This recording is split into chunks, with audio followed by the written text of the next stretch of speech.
thank you all for taking the time to join us today. As you know, government announced in this year's speech from the throne that we would advance the province's first whistleblower legislation in the spring session of the legislature. I'm very pleased to say that later today, we will be starting second reading in the House of Assembly on the Public Interest Disclosure and Whistleblower Protection Bill, a new and very significant piece of legislation for Newfoundland and Labrador. We are moving forward to introduce standalone whistleblower legislation that will provide an independent mechanism for the disclosure and investigation of wrongdoings in or relating to the public service and protect employees who make disclosures from reprisals. This legislation will apply to employees of government departments as well as public bodies and will include, but not be limited to, employees of the regional health authorities and school boards, the Workplace Health, Safety and Compensation Commission, Newfoundland and Labrador Housing Corporation, Nalcor Energy, Newfoundland and Labrador Hydro, the Research and Development Corporation, the Public Utilities Board, the Newfoundland and Labrador Liquor Corporation, and the College of the North Atlantic. The intent of the Public Interest Disclosure and Whistleblower Protection Act is twofold. First of all, to uphold the integrity of the public service by ensuring a transparent and effective process for the disclosure and investigation of wrongdoing. And secondly, to ensure that those who access the process, in good faith, are protected from acts of reprisal. There are four main pillars to this legislation. First, employees may disclose a serious and significant wrongdoing without fear or threat of reprisal. Secondly, an independent office, the Office of the Citizen's Representative, will be given power and authority to receive and investigate allegations of wrongdoing and to publicly report findings.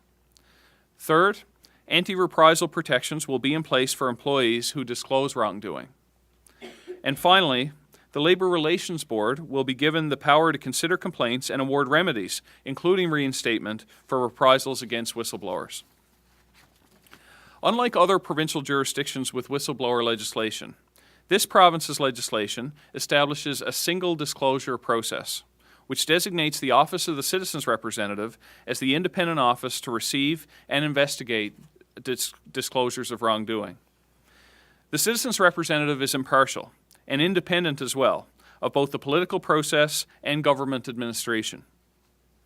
Using a single disclosure process rather than a dual process of internal and external disclosure is a preferred one because it eliminates the need for cumbersome administrative internal processes along with the potential discomfort and apprehension that employees may feel if they were required to make disclosures internally to a designated official in their own organization.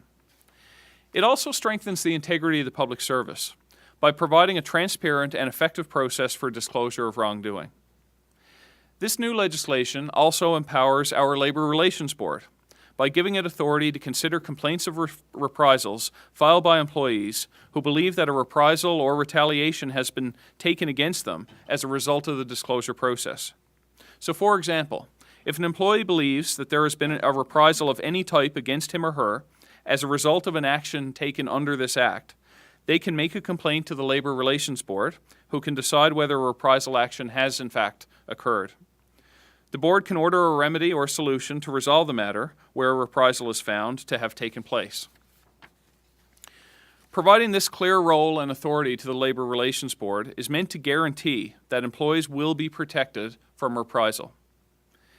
Newfoundland and Labrador will become the 7th province to implement whistleblower legislation. We have carefully examined the legislation in other jurisdictions, and we're confident that this Public Interest Disclosure and Whistleblower Protection Act is tailored to and meets the needs of Newfoundland and Labrador. The legislation is not intended to deal with routine, operational, or human resource matters. It will be the avenue for dealing with specific wrongdoings as defined in the Act, including significant and serious matters such as criminal offences and significant misappropriation of funds or assets, for instance. The only information that cannot be disclosed for the purpose of an investigation under this legislation is information that was disclosed to deliberations of Cabinet or a Cabinet committee and information or documents that are protected by solicitor-client privilege. These two exceptions are in place in all other jurisdictions, and they're widely accepted requirements of governments through common law and through legislation as well.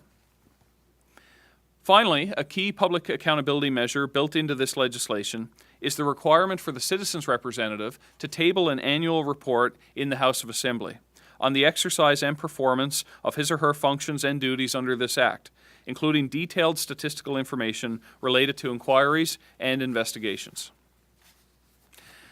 We are focused on listening to the people of the province, including those who work for the public service and who advocate for its integrity. This legislation is an additional and important measure taken by government to improve governance practices and openness. And we believe that we've developed a strong legislative framework with respect to this whistleblower legislation.